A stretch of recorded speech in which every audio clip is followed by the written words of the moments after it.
que toca ahora es nuestro bloque económico.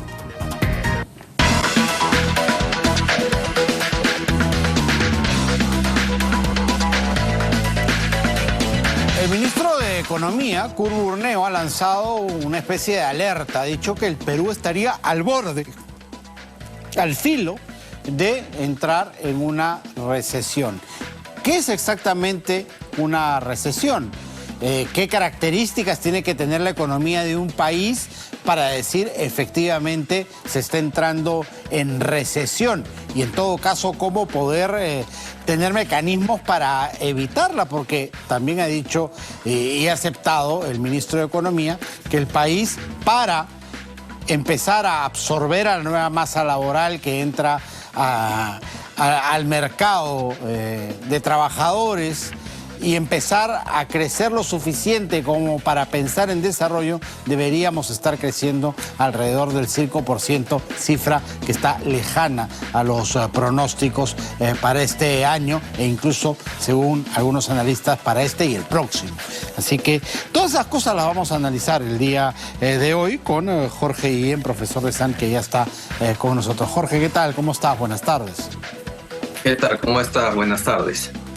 A ver, lo primero que hay que definirle al público para entrar en contexto es qué es exactamente una economía en recesión. Sí, una economía en recesión, la definición es 2 trimestres consecutivos de caída del PBI, medidos de manera anualizada, ¿no? 2 trimestres seguidos, o sea, un semestre. Y si es 0%, se puede hablar de una recesión, pero técnica, ¿no? No una recesión de por sí. En realidad ni siquiera estamos cerca al 0, pero sí preocupa porque las cifras son de desaceleración. En algún momento hablábamos de la estanflación también en el programa, ¿no? De estancamiento del PBI, que es, como dices tú, un crecimiento bajo que preocupa porque si no es más de 4 o 5, según la ley de OCUN, el desempleo aumenta, sobre todo el de la nueva PEA, la nueva población económicamente activa, la nueva fuerza laboral, y más la inflación que tenemos, ¿no? Entonces es un escenario un poco complicado. Las cifras de indicadores adelantados están dando como señales de que el enfermo tiene ya un poquito de fiebre, no está, digamos, el paciente ya está empezando a sentir esos síntomas que podrían alertar. La última recesión que tuvimos fue la del 2020, que fue fuertísima, ¿no? Fortísima, y que no habíamos tenido en 20 años. Claro, pero está directamente relacionada a que la economía se tuvo que cerrar, pues, ¿no? Porque entramos en cuarentena. Había, digamos, una razón clara de por qué. Ahora parece la cosa más coyuntural, ¿no? Sí, esa vez el primer, segundo y tercer trimestre consecutivamente se cayó y el segundo fue 1/3 del PBI, o sea, menos 30. Histórico. ¿No? Ni en la guerra con Chile, ni ninguna antes había pasado algo así, ni en la crisis del subprime del 2009. Y ahora los indicadores de crédito pues te están dando cifras muy bajas desde enero, febrero, y eso más o menos te diría que el PBI está en 2 o bajando de 2%, entonces ya estamos como entrando a la zona de 0 o un negativo, pero no va a ser menos 30. No, tampoco estamos en épocas de, como dices tú, de encierros y restricciones de las actividades productivas. Pero a pesar de que los precios de las materias primas están un poco altos, la construcción, la manufactura, la electricidad están en 5 o 6% anuales comparados con respecto a la última que tenemos es de junio y julio, los datos de variación porcentual anualizado, ¿no? Y son muy bajos, pues comparados a cifras de crédito que deberían estar en más de 10, o de la electricidad también que debería estar en mucho más, ¿no? Entonces los indicadores adelantados, porque el INEI saca indicadores adelantados 15 días antes de la cifra oficial, sí te están mostrando un poco señales de que podríamos estar, todavía no llamado, pero sí por ahí se podría pronosticar si la tendencia sigue, podríamos entrar hacia septiembre, octubre a una pequeñita situación así, ¿no? Complicada, porque es este año y el próximo, ¿no? Sí, que algunos analistas no dicen que en el 23 es más seguro, ¿no? Que en el 22 de que podamos estar en ese mayor riesgo. Yo sospecho de que son por los proyectos de inversión. Como ahora están sembrando los proyectos de inversión que ya pasaron del periodo de Sagasti y de Vizcarra, no hay proyectos nuevos. Entonces el 2023 no hay cosecha. Y ahí es donde se va a sentir esa caída, ¿no? Probablemente yo diría que un -1, -2, ¿no? De caída del PBI. Claro, y además a eso le sumamos pues que los pronósticos, sobre todo el Banco Central, hablan de cero inversión privada, ¿no? Sin inversión privada el crecimiento va a ser nulo, ¿no?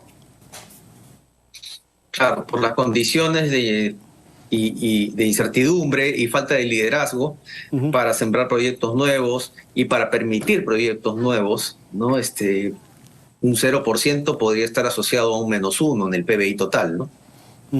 Ahora, Curburneo ya ha lanzado algunos dardos directos al Banco Central de Reserva, por ejemplo, acusándolo de que se ha aumentado excesivamente, ha dicho, el tema de la tasa de referencia, lo que ha aumentado el interés en los créditos en general. Sí, eso lo vemos, si vemos por las calles, estamos viendo que algunos bancos están ofreciendo 7% de interés en depósitos. Está asociado a la subida de la tasa de referencia del Banco Central, que trata de quitar liquidez para que enfriar la economía y bajar los precios. Entonces, nuevamente es un escenario de estanflación, porque la inflación todavía no se controla y encima tenemos el problema del PBI. Entonces, yo no le echaría la culpa. Lo que pasa es que es lo que tenía que hacer el Banco Central, claro. Era lo que había que hacer. Y el problema es, como en algún momento te dije, yo creo que en el 2010, por ejemplo, teníamos inflación también bastante alta, pero crecíamos y la gente no se sentía, digamos, afectado en su bienestar. Pero ahora sí. Ese es el problema, ¿no? Como que tienes que optar, ¿no? ¿Qué hago? ¿O crezco o controlo la inflación? Estás ahí en una balanza que es difícil de controlar. Sí, es como una sábana corta que te cubre cabeza y pies, pero no los dos al mismo tiempo. Y siempre va a pasar eso es un dilema. Entonces ahora estamos lamentablemente en un problema de recesión y de inflación al mismo tiempo, y si atacamos uno, al otro lo perjudicamos y viceversa. Claro, es como el precio del dólar cuando tú analizas si perjudica o beneficia a los importadores o a los exportadores. Eso siempre va a haber uno que gana y uno que pierde. ¿Hay una receta para tratar de que el impacto sea menor o poder salir de esta situación?